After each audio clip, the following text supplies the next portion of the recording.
Hey Harlan, welcome to Holy Week. And today we're going to look at Holy Tuesday. And Tuesday, it's a jam-packed day. And Jesus starts at the temple, goes up to the Mount of Olives in the afternoon, and at night he goes and has a dinner at a friend's house. I want to begin with what we see in Matthew 23 when Jesus speaks.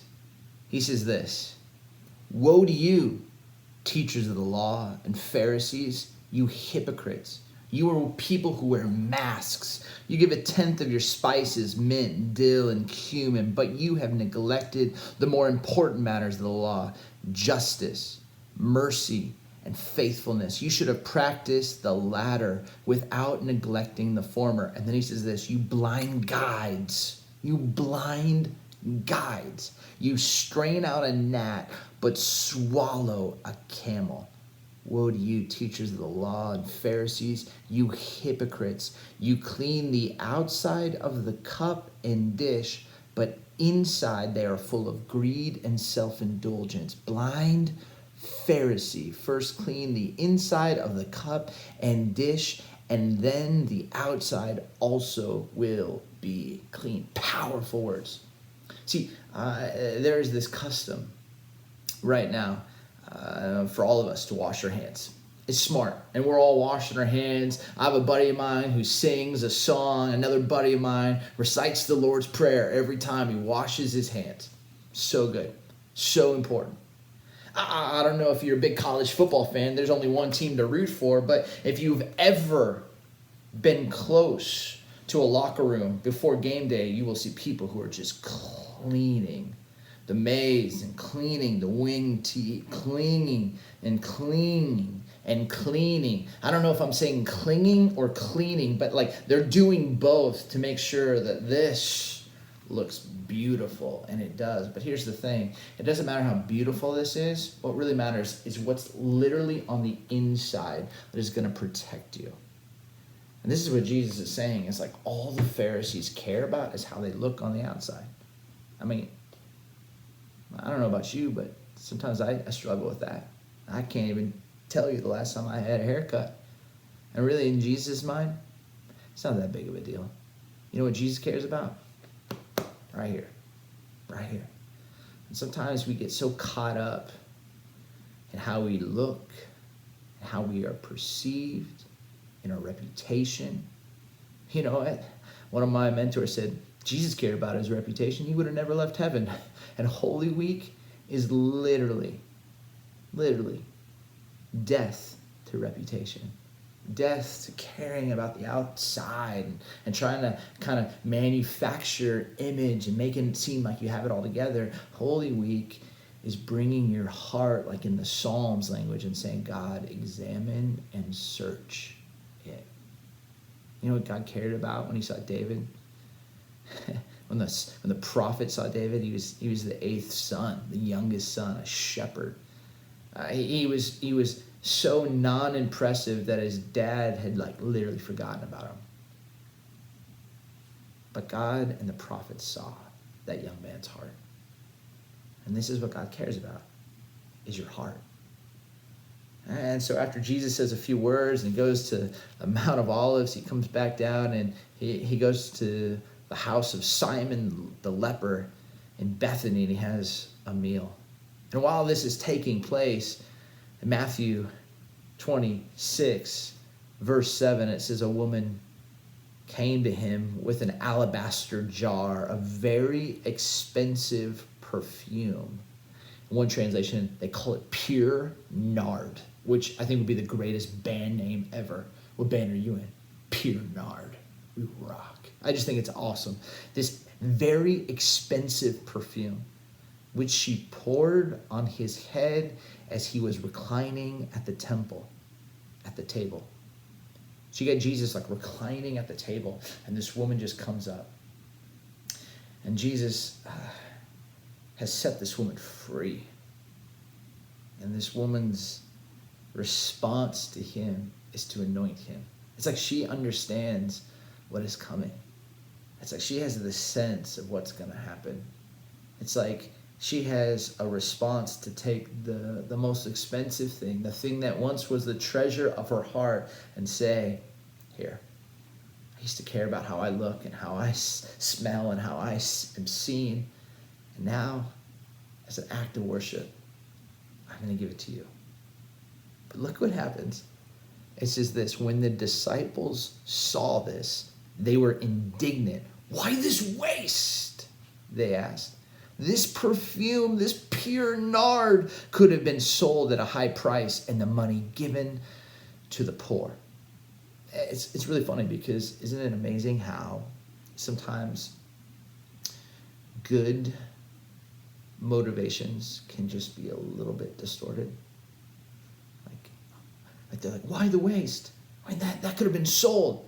Oh, and we could have given that money to the poor. Like, it's almost like they've caught themselves making such a big deal of this woman's kind of response in worship to who Christ is to her, that they say, why the waste? We could have done something. We could have sold that. And given it to the poor so they can look good on the outside.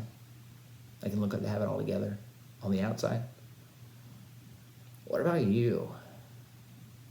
What are the times that you hold back from bringing Jesus your best because you care about how you'll be perceived? What do you do when, like, all of a sudden your motives just are a little bit off?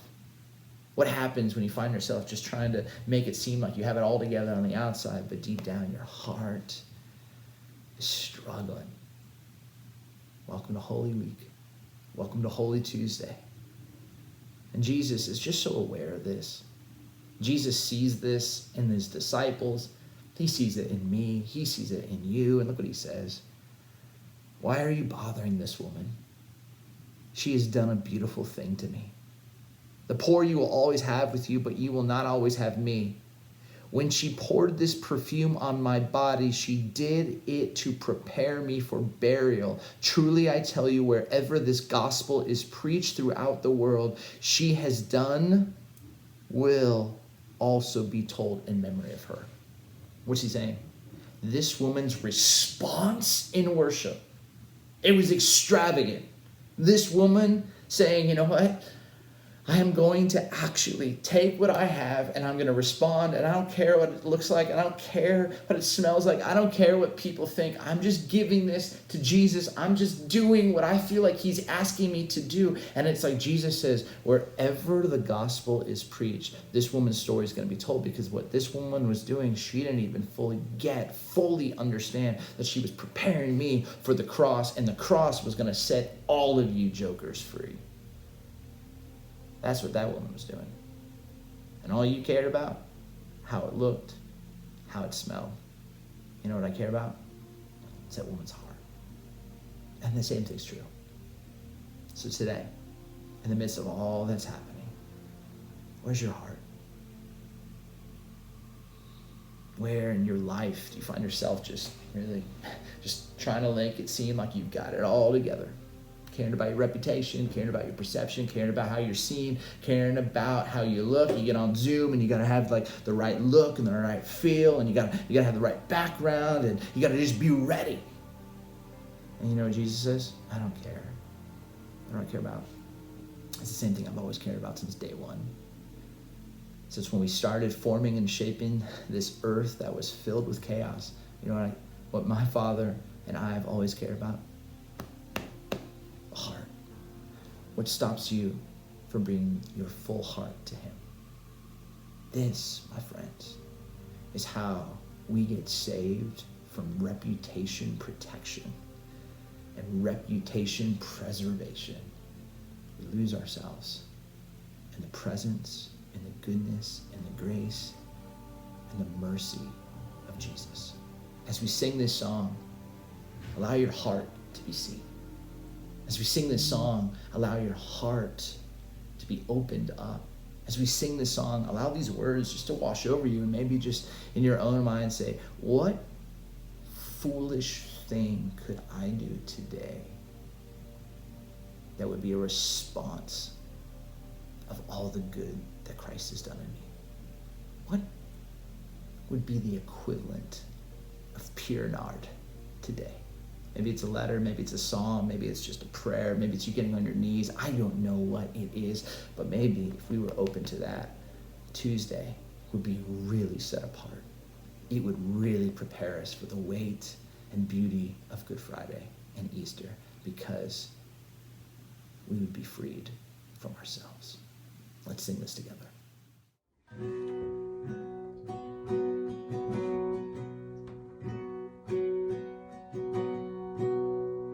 When the music fades, all is stripped away, and I simply come,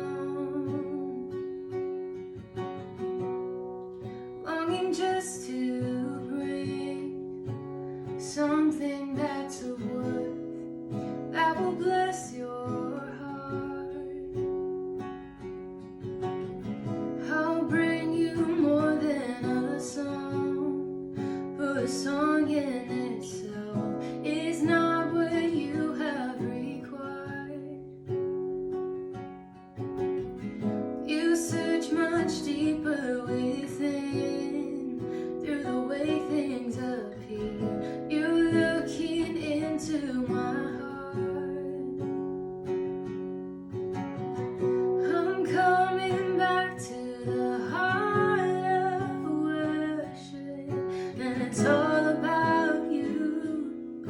It's all about you, Jesus. I'm sorry, Lord, for the thing I've made it. When it's all about you, it's all about you, Jesus.